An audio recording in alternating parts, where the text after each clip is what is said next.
현재 제주도에는 그 예멘 난민들이 몇 개월째 이 난민을 받아들여지기를 기다리고 있습니다. 여론은 이 난민을 거부해야 된다는 주장과 또 난민을 받아들여야 되는 주장으로 나뉘어져 있습니다.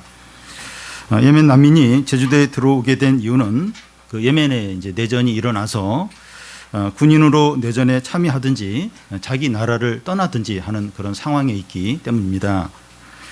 그래서 그 22만여 명의 그 예멘 난민들이 세계 각지로 흩어졌는데 그 중에 일부가 이제 말레이시아를 통해서 이제 제주도에 들어온 겁니다.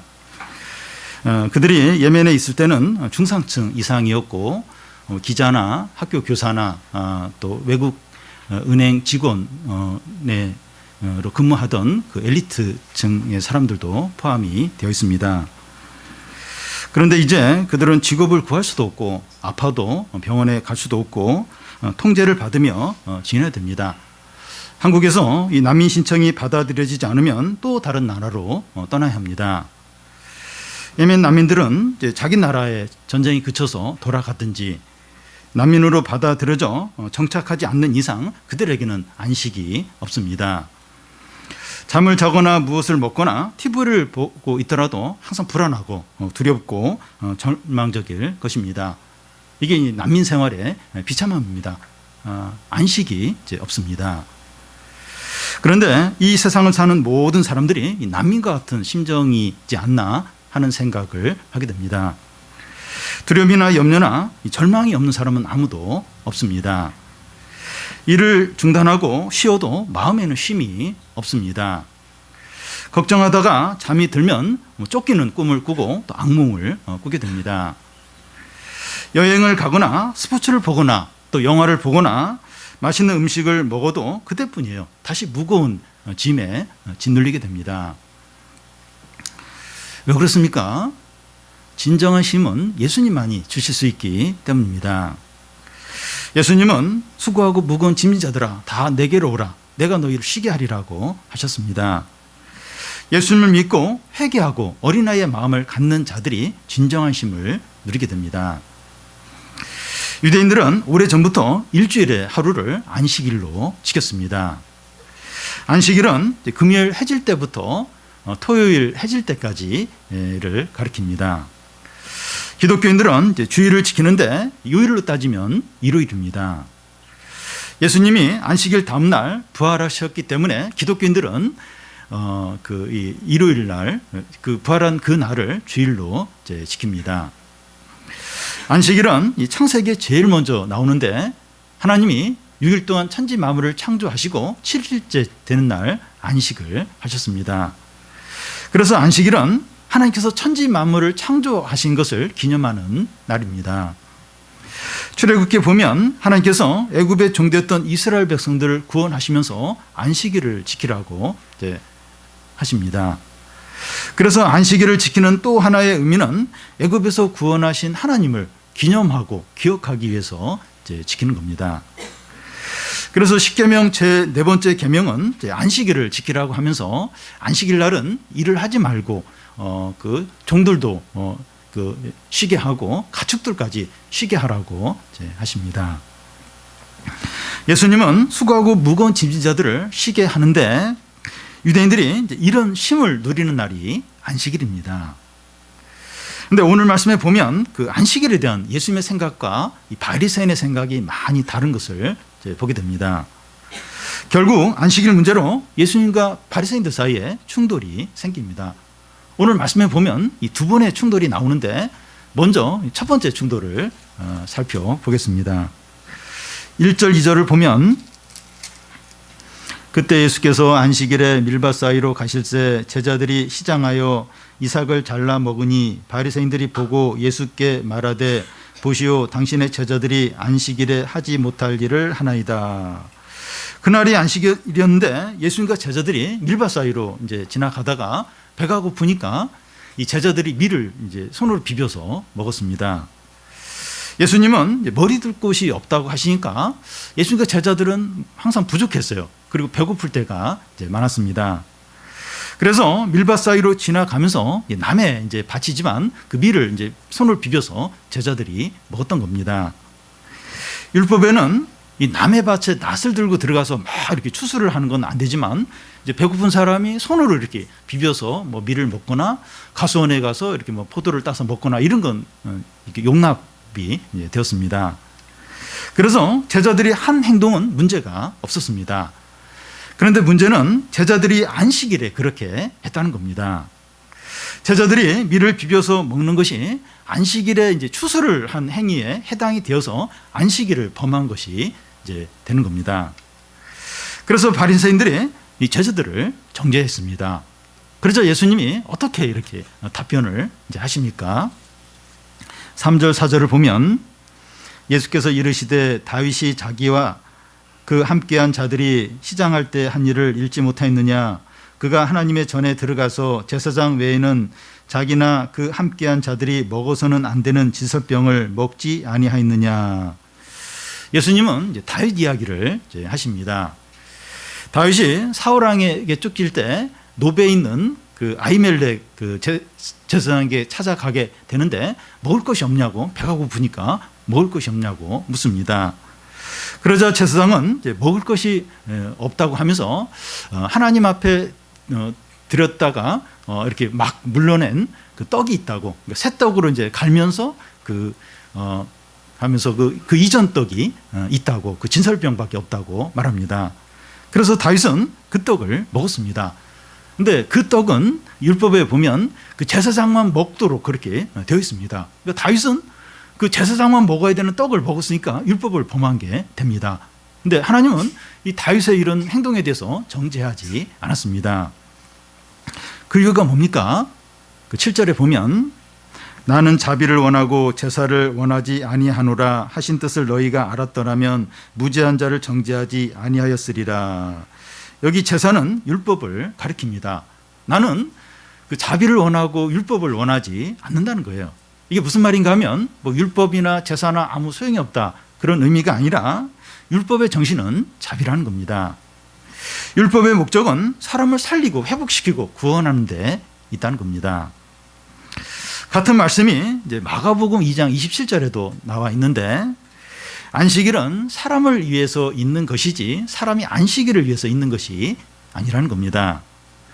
하나님의 말씀과 예배와 기도와 찬양과 신앙생활은 우리에게 자비와 은혜와 구원과 진정한 유익을 위해서라는 겁니다. 우리는 예배를 드리거나 모임에 참여하면서 수동적이거나 형식적이 되지 않도록 해야 됩니다. 우리가 예배에 참여하고 또 이렇게 모임에 소모임에 참여하고 또 이렇게 여러 가지 신앙생활에 이렇게 참여하는 것은 우리의 진정한 유익을 위해서라는 겁니다. 뭐 위대한 어떤 신에게 뭔가를 이렇게 봉사를 해야 벌을 안 받고 어떤 그런 두려움으로 또 이렇게 안 하면 뭔가 찜찜하니까 하면 오히려 그냥 조금 기분이 좋아지니까 그런 의미가 아니라 우리의 진정한 유익을 위해서 은혜를 위해서 우리가 예배도 드리고 소모임도 이제 참여를 이제 하는 겁니다. 그래서 그런 어떤 이렇게 적극적인 어떤 기대를 가지고 해야 됩니다. 예수님은 제자들이 죄가 없다는 것을 증거하기 위해서 한 예를 더 들고 계십니다. 5절, 6절을 보면 또 안식일에 제사장들이 성전 안에서 안식을 범하여도 죄가 없음을 너희가 율법에서 읽지 못하였느냐? 내가 너에게 이르노니 성전보다 더 큰 이가 여기 있느니라. 안식일에 제사장들은 성전에서 짐승을 잡기도 하고 또 짐승을 태우기도 하는 일을 이제 합니다. 그런데 제사장이 안식일을 범했다 그렇게 말하지 않습니다. 안식일 날 짐승도 잡고 짐승도 태우고 이거 다 일하는 거죠. 근데 그 제사장들이 율법을 범했다 이렇게 말하지 않는다는 겁니다. 그 이유는 이제 성전은 하나님이 임재하는 그런 상징적인 그런 곳인데 이 제사장들이 안식일에 그곳에 일을 했다고 하는 것은 하나님께서 그들을 인정했다는 의미가 이제 됩니다. 예수님은 자신이 성전보다 더 크시다고 했습니다. 이제 성전은 하나님의 집이라고 하는데 성전이 하나님의 집이면 이 성전과 하나님 중에서 하나님이 더 큰 겁니다. 그러니까 저 집이 내 집이다 하면 누구누구의 집이다 하면 그 집하고 그 집주인하고 누가 더 큰가 하면 그 집주인이 더 큰 거죠. 그래서 이 성전이 하나님의 집이니까 성전보다 하나님이 더 크십니다. 근데 예수님은 하나님의 아들이시니까 성전보다 예수님이 더 크신 겁니다. 성전 안에서 안식일에 이 제사장들이 일을 해도 율법을 범하는 것이 아닌 것처럼 성전보다 더 크신 예수님과 함께 있는 제자들이 이렇게 안식일에 일을 해도 그게 율법을 범하는 것이 되지 않는다는 겁니다. 이것을 확증하는 말씀이 이 8절 말씀입니다. 인자는 안식일의 주인이라. 안식일을 정하신 분이 하나님이십니다. 그러니까 6일 동안 천지를 창조하시고 7일째 되는 날 쉬면서 그날을 이제 안식일로 정하셨고, 애굽의 종되었던 이스라엘을 구원하시면서 안식일을 지키라고 하신 분이 하나님이십니다. 그렇다면 하나님의 아들인 예수님이 안식일의 주인이라고 할 수가 있습니다. 하나님의 안식일의 주인이니까 그 아들인 예수님도 그 안식일의 주인이십니다. 만약에 이 안식일에서 그 예수님을 밀어내고 바리새인들은 그 안식일에 지켜야 될 39가지의 조항들을 열심히 지켰는데, 그 안식일에서 예수님 딱 몰아내고 안식일은 이런 뭔가 조항들을 잘 지키는 날이다, 이렇게 이제 해버리면 그 안식일이 짐이죠. 부담스럽고 고통이 되는 그런 안식일이 이제 될 겁니다. 이 기독교 교단 중에서 아주 이제 보수적인 교단이 있는데, 이 주일에 하면 안 되는 그런 조항들을 철저히 이제 지킵니다. 그 조항들에는 어떤 것이 있는가 하면, 주일날은 이제 물건을 사면 절대 안 되고, 짜장면이나 치킨 같은 것을 시켜서 먹어도 안 되고, 학생들은 주일날 공부를 하면 안 되고, TV를 보면 안 되고, 또 그 교단 중에서 더 이제 보수적인 교단은 차나 버스를 이제 이렇게 타면 안 되고, 아파도 약을 사 먹으면 안 되는 이제 그것까지 철저히 이제 지킵니다. 그래서 이 학생들이 내일 이제 시험인데 주일날 공부를 할 수 없으니까 시계만 쳐다보는 거예요. 그래서 주일날 밤 12시가 넘어가면 그때부터 이제 막 공부를 이제 이렇게 하기도 했습니다. 물론 요즘은 신자들이 이 주일날도 평일날처럼 오히려 평일날보다 더 이제 막 많은 일들을 해서 이제 문제이긴 해요. 그게 이제 문제이긴 하지만, 이 주일을 잘 지키기 위해서 하지 말아야 될 것들에 너무 이제 관심을 갖다 보면, 그걸 막 조심을 하다 보면 주일의 안식과 회복과 은혜와 기쁨을 잘 누리지 못할 수 있습니다. 안식일이 이제 기독교인들에게는 이제 주일인데, 예수님이 주일의 주인이라고 할 수가 있습니다. 우리는 예수님이 주일의 주인이시다 하는 것을 분명히 해야 됩니다. 주일은 내가 하고 싶은 거 하는 날, 내가 마음껏 쉬는 날, 그게 아니라 주일은 주님이 이제 주인이세요. 이 주님 중심으로 이 주일을 이제 보내야 됩니다. 이것이 왜 중요한가 하면 주님만이 우리에게 진정한 안식을 주시기 때문입니다. 우리는 가능한 한 예배는 짧게 드리고 놀러 가거나 집에 가서 잠을 많이 자거나 운동을 하거나 이러면서 내가 안식을 누려야겠다, 그렇게 하지 않아야 됩니다. 교회 오래 있으면 이거 피곤해. 교회는 잠깐만 난 바로 가서 쉬고 먹고 놀고 그러면서 안식을 누려야 돼, 쉼을 누려야 돼, 이제 그렇게 하지 않도록 해야 됩니다. 우리는 진정한 안식을 주님이 주신다는 것을 믿기 때문에 예배와 말씀과 찬양과 기도와 성도의 기도에 힘써야 합니다. 저는 주일 오후를 마치고 이제 디모데 청년부와 같이 이제 모임을 하는데, 한두 달에 한 번씩 이제 이렇게 빠질 때가 있어요. 모임을 안 하고 안 할 때가 있는데, 그럴 때 이제 육체적으로는 좀 편한데 뭔가 이 은혜와 기쁨과 풍성함이 이렇게 못 누려지는, 뭔가 이렇게 어떤 그게 좀 부족한 그런 게 이제 느껴집니다. 물론 양쪽으로 많아야만 은혜를 잘 누린다 하는 것은 아니지만, 주님께 기대와 확신을 가지고 이런 예배나 모임이나 이런 신앙과 관계되는 일에 적극적으로 임하는 것이 필요합니다. 안식일 문제로 예수님과 바리새인들이 또 충돌을 하는데, 이번은 밀밭이 아니라 회당 안에서 일어납니다. 그날도 안식일이었습니다. 이 9절 10절을 보면 거기에서 떠나 그들의 회당에 들어가시니 한쪽 손 마른 사람이 있는지라 사람들이 예수를 고발하려 하여 물어 이르되 안식일에 병 고치는 것이 옳으니까. 안식일에 예수님이 회당에 들어가셨는데 손 마른 자가 있었습니다. 여기 손 마르다고 하는 것은 손이 이제 마비가 된 중풍병으로 움직이지 못하는 것을 가리킵니다. 회당 안에 이제 바리새인들도 있었는데 이 바리새인들은 예수님을 정죄할 어떤 빌미를 이렇게 잡으려고 그 안식일에 병자를 치료하는 게 옳습니까 하고 이제 묻습니다. 그 당시 경건한 사람들이 옳다고 여기는 것은 안식일에 그 생명이 위독한 사람을 치료하는 건 괜찮지만 그 생명이 위독하지 않는 그런 질병을 치료하는 건 안식일을 범하는 거다 이렇게 여겼습니다.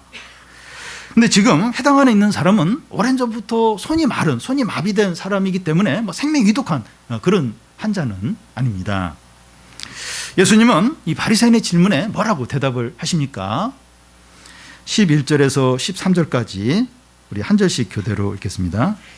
예수께서 이르시되 너희 중에 어떤 사람이 양 한 마리가 있어 안식일에 구덩이에 빠졌으면 끌어내지 않겠느냐?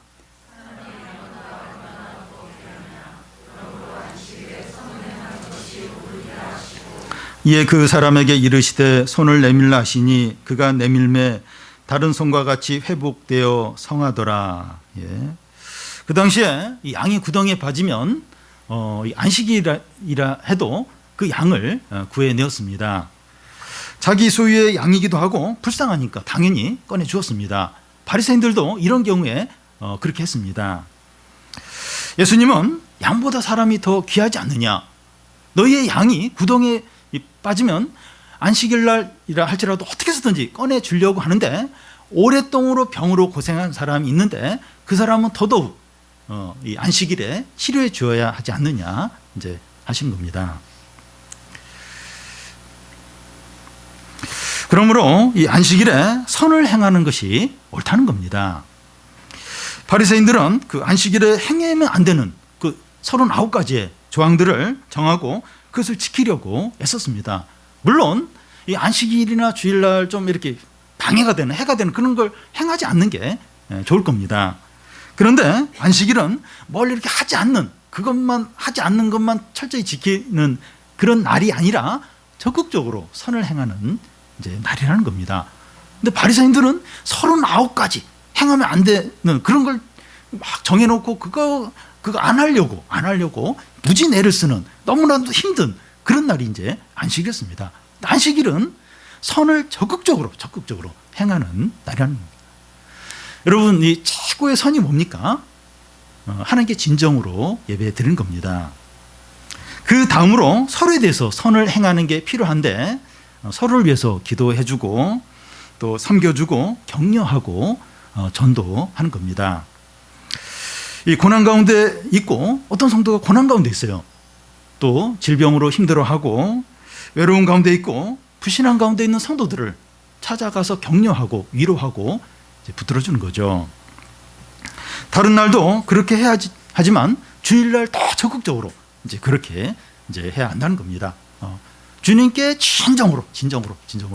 그러니까 뭐 수요 예배나 금요 예배도 있지만 그때는 직장 갔다 와서 이제 드리는 예배고 피곤하기도 한데 주일은 이제 그런 게 없으니까 진정으로 예배를 드리고 또 이제 서로를 돌보는 겁니다. 좀 힘든 사람, 또 이렇게 어려워하는 사람, 또 고통 가운데 있는 사람, 외로워하는 사람 찾아가고 기도해주고 격려해주고 선을 적극적으로 행하는 날이 이제 주일이라는 겁니다. 예수님은 그 안식일 날 적극적으로 선을 이제 행하셨습니다. 회당 안에 있는 손 마른 자에게 손을 내밀라고 하세요. 그래서 그 사람이 손을 내밀자 그 손이 깨끗하게 치료되었습니다.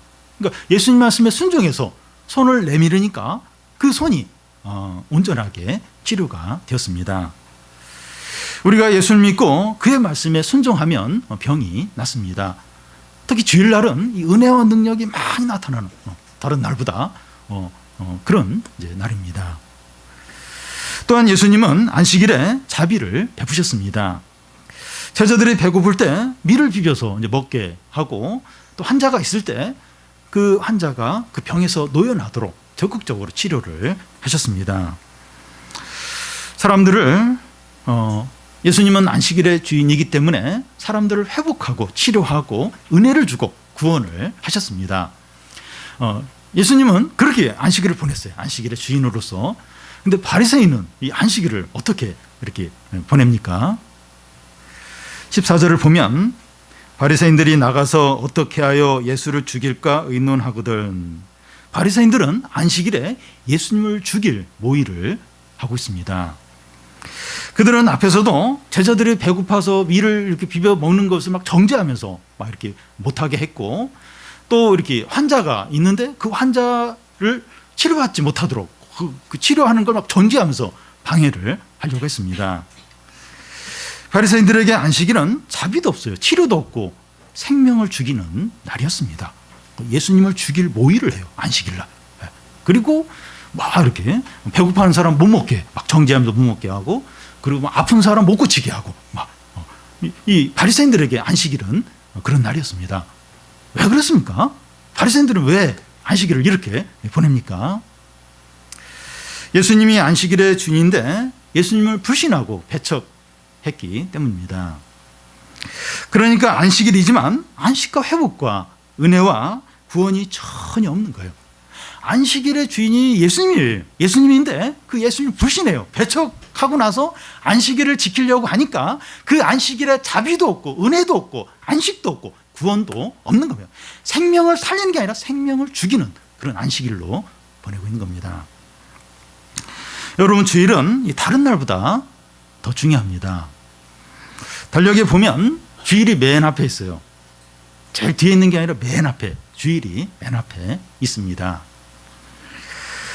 주일의 주인은 이제 예수님이라고 했는데 얼마나 이렇게 주일날 예수님을 가까이 하느냐, 얼마나 누리느냐 하는 것에 따라서 한 주의 삶이 달려있다는 겁니다. 그러니까 주일을 어떻게 보내느냐, 여기에 한 주의 삶을 어떻게 보내느냐 하는 것이 달려있습니다. 우리 자신에게 회복과 안식과 생명이 가득한가, 아니면 염려와 고통과 어둠이 가득한가 하는 것은 주일날 어떻게 보느냐, 주일날 이 주님과의 관계를 어떻게 하느냐 하는 것에 달려 있습니다. 천국은 이 침노한 자들이 빼앗는다고 했습니다. 주일날에 하나님의 말씀과 은혜와 능력을 누리려고 적극적으로 구해야 됩니다. 그래서 이 다른 날, 그러니까 주일은 어쨌든 쉬잖아요, 그죠? 모든 걸 이제 학교도 안 가고 또 직장도 안 가고 쉬는데 이 주일날을 어떻게 보내느냐, 이 주일의 주인이 주님이세요. 주님이시기 때문에 주님을 적극적으로 찾고 주님과 깊은 관계 더 가까이 하고 주의 말씀으로 충만하게 되고, 이제 그렇게 하면 할수록 우리에게 은혜와 기쁨과 생명과 능력이 가득하게 됩니다. 그러면 이제 한 주를 이제 잘 보내게 됩니다. 물론 막 주일날 은혜가 충만해도 많이 가는 사람 수요일까지 가고 또 떨어져요. 이게 은혜와 이게 떨어져서 또 화내고 또 염려하고 그렇긴 한데, 그래도 이 수요일까지 3일까지 이렇게 은혜 가운데 가는 게 얼마나 놀라운 일인지 몰라요. 그래서 이 주일날이 그런 이제 날이라는 겁니다. 예수님은 이 바리새인들이 자기를 죽이려고 한다는 걸 아시고 어떻게 하십니까? 15절, 16절을 보면 예수께서 아시고 거기를 떠나 가시니 많은 사람이 따르는지라 예수께서 그들의 병을 다 고치시고 자기를 나타내지 말라 경고하셨으니, 예수께서 그곳을 떠나십니다. 그러자 많은 사람들이 예수님을 쫓습니다. 근데 그 따라가는 사람들 중에서 병자들이 있었는데 그 병자들을 예수님이 다 치료를 해주십니다. 사람이 생명의 위협을 받으면 소극적이 되고 방어적이 되고 그동안 무슨 선한 일을 하고 있었다면 그 선한 일을 중단하게 됩니다. 왜냐하면 지금 생명의 위협을 받는데 지금 이럴 상황인가 하면서 방어적으로 돼버립니다. 근데 예수님은 그런 위협 가운데서도 계속해서 이 병자들을 고치는 거예요. 은혜를 베풀고 사람들을 구원하는 일을 계속해서 이제 하십니다. 이 마태는 마태복음을 쓴 지금 이 마태는 예수님의 사역을 소개하다가 이사야 선지자가 예언했던 그 여호와의 종이 바로 예수 그리스도라고 하는 것을 말하고 있습니다. 그 말이 지금 18절부터 쭉 나와 있는데요. 그 18절을 보면 보라 내가 택한 종 곧 내 마음에 기뻐하는 바 내가 사랑하는 자로다. 내가 내 영을 그에게 줄 터이니 그가 심판을 이방에 알리리라. 하나님은 여호와의 종 곧 예수 그리스도에 대해서 세 가지로 표현을 이제 하십니다. 그 내가 택한 종, 내 마음에 기뻐하는 자, 또 내가 사랑하는 자라고 하십니다. 하나님 아버지가 이렇게 여기는 자는 온 우주 가운데 딱 한 존재, 딱 한 분밖에 없습니다. 오직 예수 그리스도 뿐입니다. 내가 택한 종, 내가 기뻐하는 자, 내가 사랑하는 자, 딱 한 분이에요. 예수 그리스도 뿐입니다. 예수 그리스도는 지극히 존귀하고 가장 위대하고 가장 영광 가운데 계신 분이십니다. 예수님보다 더 존귀하고 더 크시고 위대한 분은 없습니다. 하나님 아버지는 그에게 성령을 주십니다. 그래서 예수 그리스도가 성령 충만한 가운데 복음을 이방 나라의 모든 사람들에게 전하게 이제 하십니다. 이사야 선지자가 여호와의 종에 대해서 이렇게 예언을 했는데 수백 년 전에 그렇게 예언을 했어요. 근데 그 예언이 예수 그리스도에게 실제로 이루어진 겁니다. 예수께서 성령 충만한 가운데 복음을 전하고 구원을 이제 이루셨습니다. 그런데 이런 큰 구원을 이룬 예수님은 어떤 분이십니까? 이분의 성품이 어떠합니까? 19절을 우리 같이 한번 읽어보겠습니다. 그는 다투지도 아니하며 들레지도 아니하리니 아무도 길에서 그 소리를 듣지 못하리라. 여기서 다투다고 하는 것은 고함치거나 또 강하게 항의하는 것을 말하고, 또 들레지도 이제 이런 말 요즘은 안 쓰는데 큰 소리 치는 것을 말합니다. 예수님은 고함을 치거나 소리를 치거나 또 크게 항의하신 적이 없었습니다. 그래서 길에서 아무도 예수님이 큰 소리 치는 것을 들은 적이 없다고 합니다. 제 기억으로는 딱 성경에 딱 한 번 있는데, 성전에서 사람들이 장사할 때 그때는 이제 한번 소리를 치셨는데, 그 외에 예수님이 큰 소리 치거나 항의를 하거나 이렇게 고함을 치거나 그러신 적은 없습니다. 그럴 일이 얼마나 많았습니까? 얼마나 불의하고 악한 것들을 많이 보셨습니까? 그리고 예수님은 하나님이신데, 최고의 권력자시고 가장 위대한 분인데 얼마든지 소리치고 야단치고 항의를 하실 수 있으셨죠. 근데 그렇게 하지 않으셨어요. 아무도 길에서 주님이 큰 소리 치는 걸 들은 적이 없다는 겁니다. 그런데 이 고대 왕들은 자기가 원하는 것이 있거나 또 마음에 들지 않는 것이 있으면 큰 소리를 치고 항의를 하고 고함을 쳤습니다. 왜냐하면 자기가 가장 위대하고 가장 크고 자기가 가장 높은 자리에 있으니까 뭐가 마음에 들지 않고 뭔가 이렇게 불만이 있으면 언제든지 큰 소리를 치면서 화를 냈습니다. 트럼프 대통령은 자기가 마음에 들지 않는 장관이나 언론에 대해서 공개적으로 비난하고 조롱하고 큰 소리를 칩니다. 거침없이. 왜냐하면 내가 대통령이라는 거예요. 내가 제일 권력을 가졌다. 그렇게 알고 있으니까 마음에 들지 않거나 또 그럼 누구에게든지 큰 소리를 치면서 항의를 하고 비난을 합니다. 중국 시진핑은 정치적인 적들을 다 이렇게 제거를 하고 또 SNS를 통제하면서 자기에게 어떤 불리한 어떤 그런 거 있으면 다 이제 삭제를 합니다. 그 전에 시진핑이 이제 오바마 대통령하고 이렇게 회견을 한 적이 있는데, 그걸 누가 비유로 미국 디즈니 어떤 만화 영화 중에 곰돌이푸하고 호랑이 있잖아요. 둘이. 호랑이가 이제 오바마고 이제 곰돌이푸가 시진핑이다. 이런 비유를 이제 해서 인터넷에 올린 적이 있어요. 그래서 중국 인터넷에 보면 곰돌이푸가 없어요. 싹 그걸 삭제를 했어요. 그러니까 자기를 조금 조롱하거나 비난하거나 이런 것만 싹 제거하고 정치적인 어떤 적들 싹 이렇게 이제 숙청하고 그러니까 고함을 치는 거예요. 자기가 원하는 대로 다 이제 하는 겁니다. 왜냐하면 내가 최고 권력자고 내가 가장 힘이 세고 그러니까 이제 이렇게 합니다. 그런데 예수님이야말로 최고 최고의 권력자죠. 가장 크십니다. 그런데 그는 온유하고 겸손합니다. 예루살렘에 입성하실 때 나귀 새끼를 타고 입성을 했습니다. 여러분, 어른이 나귀 새끼, 그 나귀 큰 어미도 아니고 나귀 새끼를 끼뚱끼뚱 하면서 그걸 타고 이제 입성을 이제 하셨습니다. 바리새인들이 자기를 죽이려고 음모를 꾸미는 걸 알면서도 막 항의를 하거나 비난하거나 그렇게 하지 않았습니다. 조용히 피하셨습니다. 사람들이 갑질을 하는 이유가 힘이 있기 때문이죠. 힘이 있고 돈이 있고 높은 지위가 있으니까 갑질을 하죠. 힘도 없고 지위도 없고 돈도 없고 이런 사람은 갑질을 못해요. 갑질했다는 방금 그만 쫓겨나고 한번 불이익을 당하니까 힘이 있으니까 이제 갑질을 합니다. 그런데 최고의 힘을 가진 예수님은 겸손하고 온유하십니다. 사람들은 누가 겸손하면 힘이 없는 줄 알고 무시를 해요. 겸손하면 뭐가 지금 문제가 있구나, 뭐가 지금 없어서 저렇게 지금 가만히 있지 이러면서 무시를 합니다.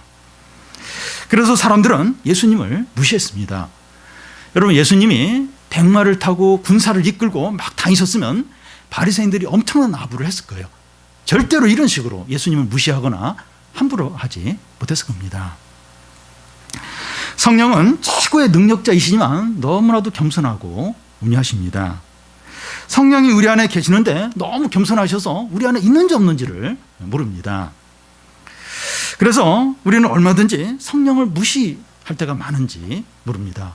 그러니까 성령을 잊어버려요. 내 안에 성령이 계신다는 걸 잊어버립니다. 아무 생각 없이 이제 살아가요. 믿는 자들 안에 성령이 계시는데 성령을 잊어버려요.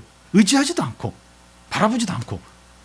왜냐하면 너무 겸손하셔서 이렇게 그러셔서 자꾸 우리가 이제 무시를 이제 하는 겁니다. 여러분, 우리가 그 예수님 믿고 만나려면 겸손해야 돼요. 성령 충만하려면 겸손해야 됩니다. 교만하면 예수님을 만날 수 없어요. 성령 충만할 수 없습니다. 나는 예수님을 만나고 싶고 이렇게 성령으로 충만케 되고 싶고 은혜를 받고 싶은데 왜 은혜를 안 주실까? 그러면서 막 이렇게 불평하는 사람이 있어요. 물론 이제 나름대로 이렇게 노력은 했는데 이렇게 그런 은혜를 못 받을 수 있습니다. 근데 조금 더 엄밀하게 진정으로 살펴보면 내가 교만하지 않나 돌아봐야 돼요. 교만하면 예수님을 만날 수가 없어요. 그리고 성령 충만할 수가 없습니다. 왜냐하면 예수님이 너무 겸손하세요. 성령이 너무 겸손합니다. 근데 교만하면 주님을 만날 수가 없습니다. 은혜를 받을 수가 없어요. 성령 충만할 수가 없는 겁니다. 또 예수님은 어떤 분이십니까? 우리 20절을 같이 한번 읽어보겠습니다. 상한 갈대를 꺾지 아니하며 꺼져가는 심지를 끄지 아니하시기를 심판하여 이길 때까지 하리니. 여기 상한 갈대나 꺼져가는 그 심지라고 하는 것은 연약한 자, 또 외부의 힘에 당장이라도 무너질 수 있는 자, 극도로 지쳐있는 자를 가리킵니다. 앞에서 말한 수고하고 무거운 짐진 자를 가리킵니다. 세리나 창녀나 온갖 죄인들을 말하고 어린아이들을 가리킵니다. 그런데 예수께서 이런 자들을 받아주시고 쉬게 하시고 회복시키시고 새 힘을 주시고 구원을 하십니다. 이런 자들을 다 받아주신 거예요. 회복시키고 새 힘을 주신 겁니다.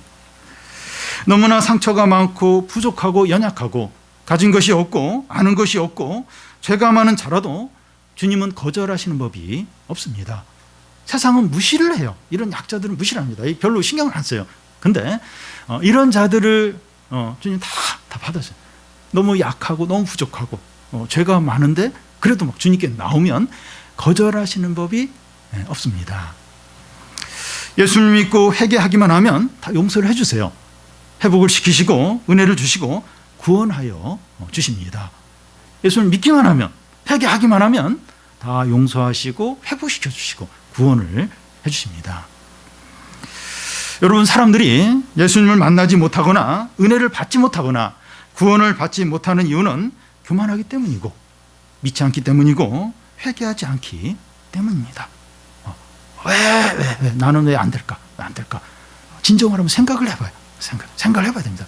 내가 진짜 겸손한가? 내가 진짜 회개를 했는가?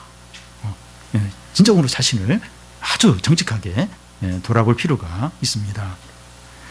여러분, 우리가 조금이라도 믿음이 있고 겸손하기만 하면 주님을 만나고 은혜를 받고 구원을 받을 수 있습니다.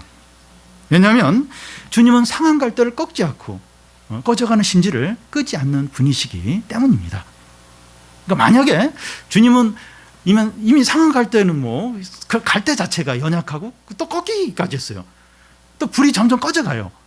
이런 거 다 이렇게 무시를 해야 되는데 주님은 그렇게 안 하세요. 주님. 그러니까 작은 믿음만 있어도 조금이라도 겸손하기만 하면 그걸 이렇게 받아주신다는 거예요. 그걸 인정을 하신다는 겁니다.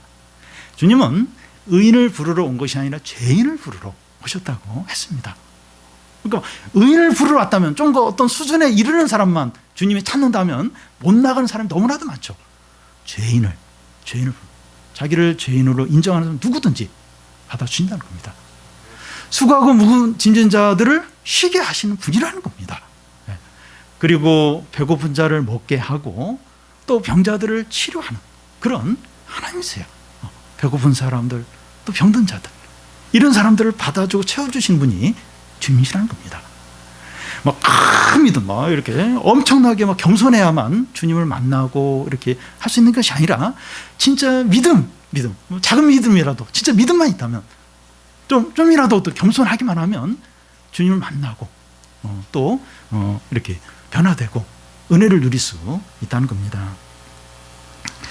여러분, 우리에게 믿음이 없고 은혜가 없고 안식이 없고 기쁨이 없다면 그 책임이 주님께 있는 것이 아니라 우리에게 있습니다. 우리는 막 그렇게 항의할 때 주님이 내 기도를 안 들어주신다고 내가 얼마나 그랬는데 오늘 또 이렇게 나를 이렇게 안 받아주신다고, 그러니까 마치 주님께 모든 책임이 있는 것처럼 말할 때가 있는데 정직하게 보면 하나님께 책임이 없어요. 우리에게 있습니다. 주님은 꺼져가는 심지를 끄지 않아요. 상한 갈대를 꺾지 않으십니다. 조금만 믿음이 있고 조금만 겸손하면 그걸 이렇게 받아주신다는 거예요. 거기에 반응을 하신다는 겁니다. 우리가 겸손하지 않고 회개하지 않고 은혜를 구하지 않기 때문입니다. 우리가 겸손합니까? 한번 돌아보시기 바랍니다. 우리 좀 겸손합니까? 우리가 진정으로 회개를 했다면 겸손할 겁니다. 우리는 회개했습니까? 회개가 이제 두 가지가 있는데, 하나는 그 자기가 죄인임을 인정하고 이제 예수님을 믿음으로 거듭날 때 그런 회개가 있고, 또 하나의 회개는 예수님 믿은 후에 거듭났는데 계속해서 이제 죄를 짓는 거예요. 그 죄에 대해서 회개하는 그런 회개가 있습니다. 우리가 이 두 가지 의미의 이제 회개가 있는데, 우리는 이 두 가지 의미의 회개를 했습니까? 하고 있습니까? 회개는 자기 죄에 대해서 슬퍼하고 애통해하는 겁니다. 힘들어하는 거예요. 자기 죄에 대해 너무나 힘들어하는 겁니다. 그러면서 그 죄를 끊는 겁니다. 죄를 버리는 거예요. 그러면서 내가 철저한 죄인이라는 걸 인정하고 주님 발 앞에 엎드리는 겁니다. 그리고 자기를 부인하는 거예요. 아니, 죄인이 뭘 주장하고 뭐 고집을 부리고 그렇게 뭐가 있나? 죄인인데 철저한 죄인인데 자기를 이제 부인하는 거죠. 우리는 회개했습니까? 그러면 겸손할 겁니다. 모든 사람은 예수님과 복음 앞에서 두 가지 태도 중에서 한 태도를 취하게 됩니다. 하나는 바리새인처럼 대적하면서 교만하든지, 아니면 세리와 창녀처럼 회개하면서 겸손하든지, 둘 중에 하나입니다. 제 삶에 다른 태도는 없어요. 나는 이 둘 중에 해당이 안 되고 제 삶에 어떤 어중간한 그런 태도인데 그런 건 없습니다. 바리새인처럼 대적하면서 겸손하든지, 세리와 창녀처럼 회개하면서 겸손하든지, 둘 중에 하나입니다. 그리고 둘 중에서 어디입니까? 우리 예수님 믿으면서 이렇게 회개했을 거예요. 근데 그 이후 계속 좀 죄를 짓잖아요. 그 죄에 대해서 진짜 아파하고 괴로워하고 그 죄를 끊고 또 주님 앞에 엎드리고 그런 회개를 계속 하고 있습니까? 우리는 둘 중에서 어디에 해당합니까? 21절에 보면 우리 같이 한번 읽어보겠습니다. 또한 이방인들이 그의 이름을 바라리라 함을 이루려 하심이니라. 예수 그리스도가 끝까지 겸손하고 온유하게 행하시는 것은 모든 사람들이 예수 이름을 믿어서 회개하고 구원을 얻도록 하기 위해서입니다. 지금 이 말씀의 의미가 그거라는 거예요. 그러니까 예수님이 끝까지 겸손하고 온유하게 계속 복음을 전하는 거예요. 기다리시는 거예요. 그러면서 사람들이 그 복음을 듣고 예수 이름을 듣고 구원을 받도록 회개하도록 그렇게 끝날까지 마지막 날까지 하신다는 겁니다. 그런데 사람들이 다 거부를 해요. 여기 조롱을 해요. 왜냐하면 예수님이 너무 겸손하신 거예요. 온유하신 거예요. 그러니까 뭐 거부하고 죄를 지어도 뭐 아무렇지도 않은 거예요. 오히려 죄 짓고 막 욕심으로 사는 사람이 더 잘 돼요. 또 돈도 더 잘 벌고 또 막 더 이렇게 막 승진도 하고 성공하고. 그러니까 안 두려워해요. 안 두려워합니다. 여러분 이게 큰 시험입니다. 예수님이 겸손하세요. 온유하세요. 죄를 져도 바로 뭔가 이렇게 심판이 없습니다. 그래서 죄 지을 사람은 계속 죄 짓습니다. 더 죄를 지어요. 그래서 마지막 날 가면 그 죄가 영글었어요. 너무 죄가 영글고 심화가 되고 눈덩이까지 커지고 그래서 덮을 수도 없고 부인할 수도 없고 그래서 그런 사람은 진짜 이제 하나님 무서운 심판을 받고 그 온유하고 겸손하신 그 주님 앞에 회개하고 삶을 바꾸고 그 말씀에 순종한 사람들은 이제 다 이제 그 보물로 이제 드러나는 거죠.